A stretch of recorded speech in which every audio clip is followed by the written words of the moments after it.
Kaya importante na protektahan natin yung ating soberanya eh. Kasi yung Pilipinas mismo, mayaman sa natural resources yan eh. Kaya nga gusto ng China kamkamin yung mga teritoryo natin eh. Alam nila may mga makukuha sila eh.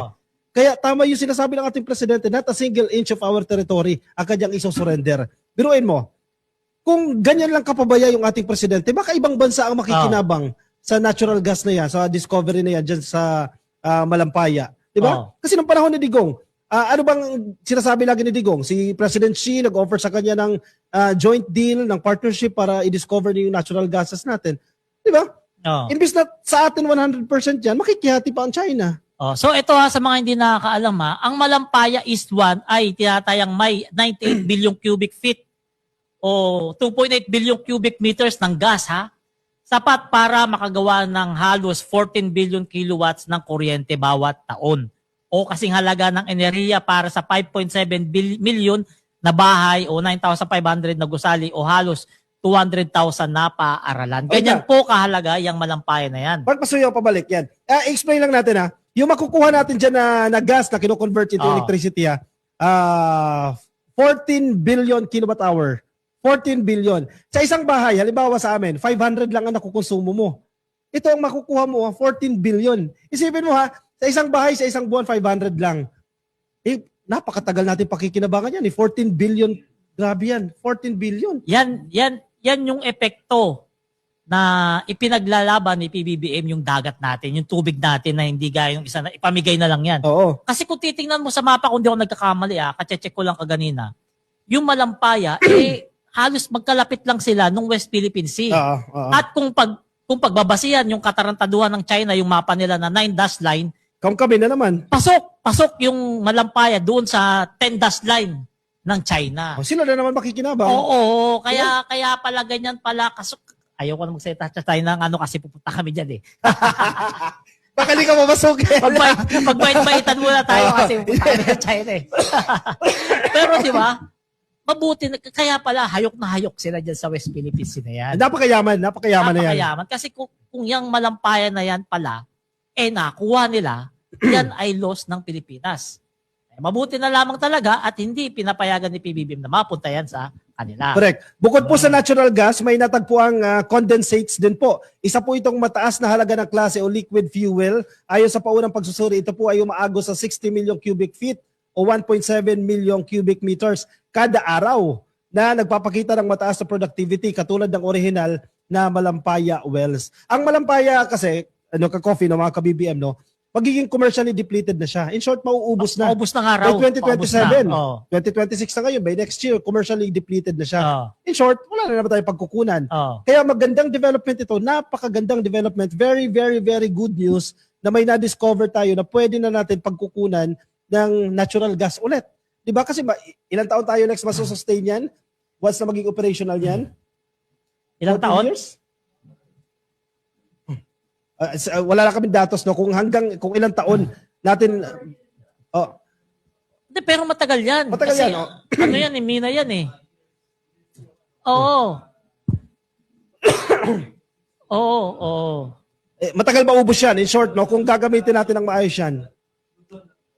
Luzon. At ang malaking factor niyan, hindi na tayo highly dependent sa pag-aangkat, di ba? Kasi usually dahil limitado yung ating supply, kaya yung ibang bansa mayayaman kasi may sarili silang production Tayo limitado yung ating supply, so kinakailangan natin mag-angkat. Ang tendency, mas mahal. Di ba? Ang mas nagsasuffer ang mga Pilipino as compared kapag locally produced yan, dito sa Pilipinas ginawa yan, mas mura yan, mas pabor yan sa mga kababayan natin, lalo na po dito sa Luzon. Pero mararamdaman pa natin yan siguro mga 1 o 2 taon. Hindi lang. Kasi yung Malampaya na-discover yan hanggang maging mag-produce na sila para umabot ng 10 to 11 years. Matagal pala, Matagal. Kasi maraming pag-aaral lang kinakailangan dyan. Plus, syempre, yung physical construction pa ng facility. So, medyo matagal-tagal po yan. Pero at least, di ba, wala na si Presidente sa pwesto, may maganda siyang iiwanan sa mga susunod na administrasyon. So, tingnan niyo yung picture. Ang ganda ng picture, di ba? Si PBBM, yan. Yan yung Malampaya. Di ba? Ang ganda. Sa panahon ni PBBM yan, na-discovery. Malaking tulong sa ating lahat, yung pagkakadiscover na yan. Sige, for comparison lang, ang Malampaya Field ay nagpo-produce po ng 429 million cubic feet o 12 million cubic meters kada araw kapag 100% po yung production capacity. Ang MAE, itong bagong discover, yung May E1, Ay, iwan. ay tinatayang may halos katumbas ng 1/3 ng natitirang gas reserve ng Malampaya na magbibigay ng matatag na supply para sa maraming taon. Napakagandang balita po ito. Ito'y biyaya ng Diyos sa atin kasi natural resources yan. Kaya pasalamat, Indigenous yan. pasalamat tayo sa Diyos at binigyan tayo ng ganyan kahit paano malaking tulong sa atin yan. Sige, Video sa may video pala. pakinggan natin yung video.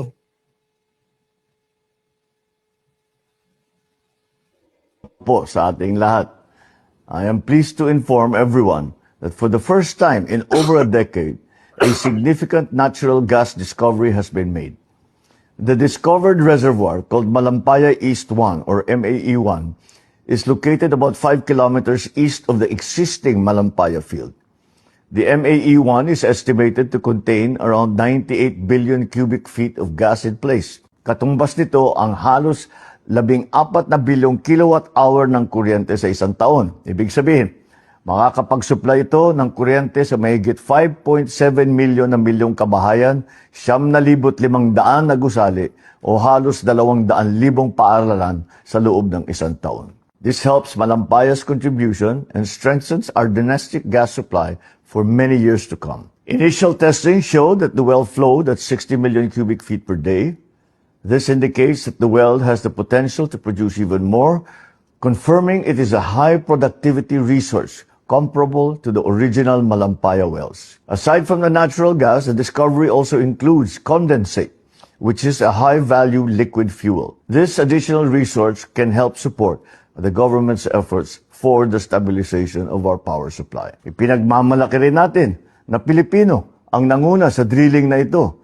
Higit sa lahat, natapos nila ito na walang aksidente o environmental incident. MAE1 is the first milestone under the Malampaya Phase 4 drilling campaign, which also includes the Camago 2 and the Bagong Pag-asa wells.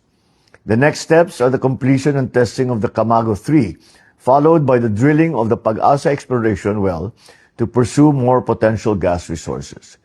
This achievement was made possible through the work of the SC38 Consortium led by Prime Energy in partnership with UC38, PNOC Exploration Corporation, and Prime Oil and Gas Incorporated. Patunay ito na sa responsableng pangangalaga sa kaligsasan at matibay na pagtutulungan ng gobyerno at pribadong sektor, makakamit natin ang mas maaasahang supply ng enerhiya para sa bawat Pilipino.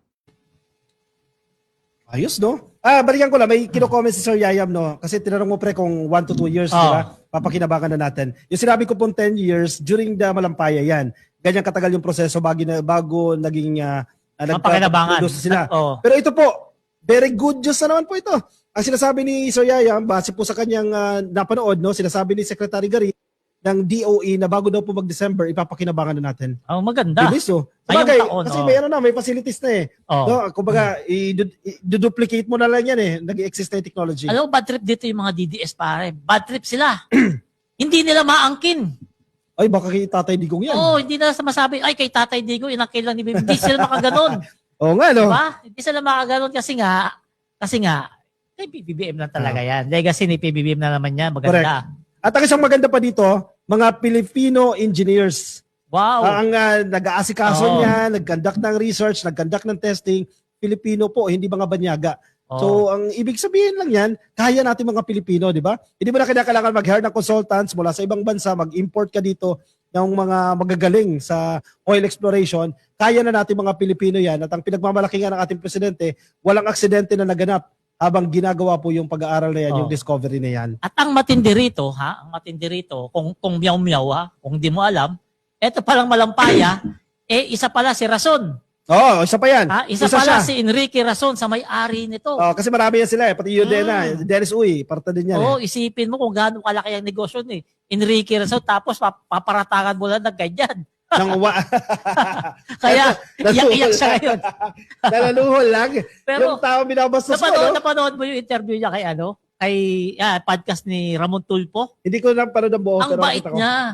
Ang bait talaga. Akala mo walang sinabing masama laban sa kapwa. Napakabait niya. Talagang mag-apology daw siya kay kay Enrique Rason ng personal. Gusto niya ng personal. Gusto Pero niya on air, personal. nag-apologize na siya. Pero, hello, excuse me, 100 billion lang yan. Kung tutusin, kaya mong bayaran yan eh. Oo. Pero takot ka lang makulong. Diba? Kasi si Rason, hindi maubusan ng pera yun. Oo, hindi mo talaga mauubos yan. Napakaraming pera niyan. Ngayon, kung hindi sila naubusan ng pera, dito tayo sa may bagong survey ng Okta Research, ha? Yan, dito tayo kasi merong survey ngayon, Okta Research, na bumaba ang self-rated poverty ng mga Pilipino sa huling quarter ng 2025. Kasi nung September pala, kakopi, 54% yung mga nagsasabing mahirap sila. Self-rated poverty, okay. Ngayon, 37 na lang. So, nabawasan ito ng 17%. Wow, ang laki yan ha. Nagsasabing mahirap sila. So, ibig sabihin, nung December, bumaba yung sa mga kababayan natin na nakakaramdam ng paghihirap. Oo, na kinakategorize mo yung sarili mo na mahirap. O, tama. Halimbawa, third quarter, tama yan ha. 54%. Last quarter, naging 37. Ibig sabihin yan, gano'ng karaming tao yan? 4.5 million Filipinos yan. So ikaw pre, kasama ka ba dyan sa 4.5? Ay, oo naman. Oo naman. Siyempre naman. Sayang ang ginto. Sayang ang ginto. So yung mga napasama mo dyan sa survey ng Okta, yung additional 4.5 billion nagsasabi, hindi na kami mahirap. Nakakaluwag-luwag na kami. Alam niyo ba kung bakit? May ginto. Alam niyo ba kung bakit ganun ang survey na yan? Ayan, survey na yan. Totoo yan, ha? Okta yan, Okta. Credible naman ang Okta. Totoo yan kasi alam niyo kung bakit? Kasi nagmura na nga yung bigas sa pangunahing bilihin ng mga Pilipino. Nagmura na. Kasi alam naman natin, pinagbawal yung imported. At dahil doon, yung bigas na magsasakay yung natin ng Pilipino, yung nabebenta. Kaya malaking tulong talaga yun. At saka makikita natin, di ba? Nung Pasko, napakaraming tao sa mall. Halos hindi mawala ng tao. Ang daming pera ng tao, no? Ibig sabihin nun, kapag maraming tao sa mall, maraming pambili, maraming pang shopping yung mga tao. At kung traffic, indikasyon daw na umuunlad yung economy. Oo naman. Kasi kung makikita mo nung November, December, kung mag-shopping yung mga tao sa mall, di ba? Kaliwat kanan, yung bit-bit. Diba? Kaya yan ang ebidensya na talagang etong panunungkulan ni PBBM nasa tamang landas. Kasi nararamdaman ng mga nasa laylayan. Yun ang importante. Yung sarili mo mismo, maramdaman mo, gumaan yung buhay ko. At patunay lang ito na nagiging effective yung mga programa ng gobyerno. Yung mga tupad, malaking tulong din yung tupad. Malaki. Yung tupad, yung AIX, yung 4-piece. Tinan mo, may graduate na pumasa, abogado na ngayon, di ba? Sa tupad lang yan, sa 4-piece. 4-piece. Pamilya nila nasa 4-piece ngayon, abogado na, pumasa sa bar. So in short, itong mga programa na yan, slowly, hindi mo man napapansin, malaki yung epekto niyan para putulin yung intergenerational poverty. Ang problema kasi sa ating mga Pilipino, no, kapag mahirap ka, mag-aasawa ka ng mahirap din, manganganak ka ng mahirap, paulit-ulit lang ng cycle, generation by generation. So ang main objective ng 4-piece, putulin yung cycle na yun. Paano mo mapuputol yan? Kailangan makapag-aral yung isa sa mga anak mo, makahanap ng magandang trabaho. Naputol yung cycle. Kailangan may nakatapos. May nakatapos. Yun yung primary purpose ng Pantawid Pamilyang Pilipino program. Kaya sa mga basher ng 4-piece, hindi nyo kasi naiintindihan yung mga natutulungan niya. Ako, very familiar ako dyan kasi galing ako, hindi sa 4-piece pero similar program. Kung paano natulungan ng maayos na edukasyon para maputol yung poverty, yung tinatawag nating intergenerational poverty. Kasi minsan, di ba meron nga lumalabas sa video, yung mga, minsan hindi naman lahat, may mga 4-piece beneficiary na talagang pagkatanggap, reban ka agad Diba? Reban ka agad Hindi mo rin naman talaga masisi. Yung iba, hindi mo rin masisi. Yung iba nasa Tong Eats na, nasa Bingo na, sabi din sa Marikina, maraming ganyan Pero ito napakalaking tulong to mga to. Binabas lang to ng mga DDS, itong tupad, itong AIX, itong 4-piece, pero sila mismo number 1 na nakalista dyan. Kasi ito yung mga immediate na social services na kinakailangan natin may mga, yung budget, di ba? Katapapasa lang ng budget, ang sinasabi nila. 9 billion ba yung nilaan dyan? 12 billion? Ganyan. Ang sabi nila, alisin na lang yung pondo na yan sa social services. Hindi pwede. Kasi pasok din dyan sa social services yung mga, binagyo ka. Di ba? Kailangan mo ng immediate relief yan Kailangan mong assistance yan. Kaya nga may gobyerno para sa mga api. Diba? Ang gobyerno ay hindi pumapabor doon sa mas may resources, di ba? Kaya may gobyerno para yan doon sa mga marginalized So hindi mo pwedeng basta-basta na lang alisin yan. So itong survey na ito ng Okta, malaking bagay yan kasi dumami na. I-consider na natin. Ako, feeling ko hindi ako mahirap Ikaw, definitely, sabi mo hindi ka mahirap, no? Dumami tayo. Di ba? Dati mahirap ako, pero ngayon hindi na ako mahirap. At patunay yan yung nangyari doon sa Okta. Sa resulta ng survey. So, ikaw ba? Mga nakikinig sa atin, do you consider yourself as a poor? Oh, yung mga, I-comment niyo dyan sa comment section. ayan, feeling ko walang mahirap dito eh. Ay, mga OFW, mayayaman. I-comment nyo nga, mahirap pa kayo o mayaman? Sige, tanong natin I-survey natin. Sa mga nanonood ngayon, kayo ba ay mahirap? Sa sarili ninyo, alam niyo naman ibig sabihin na mahirap, Hindi, no? mahirap, may kaya, mayaman, o mayabang. Yan, apat ha. Sigurado marami yan sa pang-apat. Isa na ako ron. O, basa tayo ng comment. Basa tayo. Ayan, sabi ni Fina Habas. Yan, kung pwede lang sana, extend si PBBM. Nako, sana nga eh. Sana. Sana nga eh, kaso hindi pwede. Si Maria Estrella Pletexki, yan. Saludo po ako sa ating mahal na Pangulo. Laki ng pinagbago ng ating bansa. Umuwi ako noong 2016 at 2018. Di pa ganyan. God bless. Oh, tama. Sabi ni Ma'am Iluminada Banaag, no? Ang pinupunto niya, maganda yan para hindi mapunta sa mga politiko. Exactly. Di ba? Ibigay natin sa tao yung pera na para talaga sa at tao. ang matindi, sige ba, mamaya, nababanggitin ako. Okay, basa comment. Si Gilan Nev, hindi ako mayaman. Ayan. Si Fina Habos, nakakaraos na rin. Ayan. No, I am not mahirap. Ay, may Sabi kaya ni lang. Karima. Mga pahambol tong mga to. Kasi, alam mo kung bakit maraming Pilipino sinasabi nila mahirap sila? Takot silang utangan. Ako mahirap din Diba? ako, mahirap. At ayaw nilang lumabas na mayabang. Oo. Kaya minsan, kahit alam mong may pera, no, sabihin, wala nga akong budget eh. Di ba? Kasi takot mautangan. Kasi tayo mga Pilipino, mahilig tayo mangutang eh. Lalo na yung mga kababayan natin, kapag alam na yung kamag-anak mo nakakaangat, sa'yo lagi tatakbo eh. Di, mas maganda na yung ganun kesa ikaw yung tumakbo. Sabagay. Di ba? O sabi ni Mels Lee, sakto lang, nakakain ng 3 beses sa isang araw yan. Si Ma'am Plateki, middle class daw po siya. Sus, no? maniwala kami sa iyo. Mayaman yan. Wala, sa ibang bansa to eh. Sino? Parking yan everyday, pautang. Ayan, si Joe Sales, extend PBBM para lalong mainis sa mga, parang lalong malinis ang Pinas yan. Sabi ni Marshall Gonzalez, mahirap na araw-araw tumatagay. Yung ba, yung maghihirap, lagi naka-red horse, lagi naka-gym. Ayan, sabi ni Bot Miriam Javier, hindi mahirap, hindi rin mayaman. Katamtaman lang. May address lang akong comment no, kasi kanina si Flores Mars, nag-comment siya about sa Malampaya. No? Sabi niya, hello mga idol from Palawan. Dami ko pong nabasa na comments sa Brigada Palawan, daming negative comments regarding sa Malampaya. Wala daw pong mapapakinabangan ang Palawan doon. Totoo po ba yon? Hindi pa po natin masagot yung kung totoo o hindi. Kasi sa federalism form of government, ideally may sharing ng mga revenue na makukuha natin. Halimbawa, sa MINA, may certain percentage ay mapupunta sa LGU at sa national government. Pero sa current setup, wala pa po. Pero may mga nababasa din po ako mga articles na parang may mga proposals na they come up with a bill, magkaroon ng batas na i-identify doon paano yung revenue sharing. Kasi dapat nga naman makinabang yung Palawan. As of the moment, talaga, wala pa po. Ayan.